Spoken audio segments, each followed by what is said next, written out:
ഇതാ കർത്താവിൻ്റെ ദാസി, നിന്റെ വാക്ക് എന്നിൽ നിറവേറട്ടെ.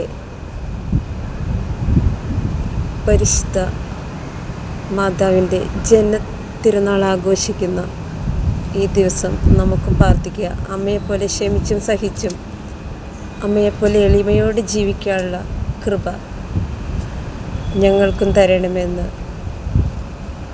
അമ്മയോട് നമുക്ക് പ്രാർത്ഥിക്കാം.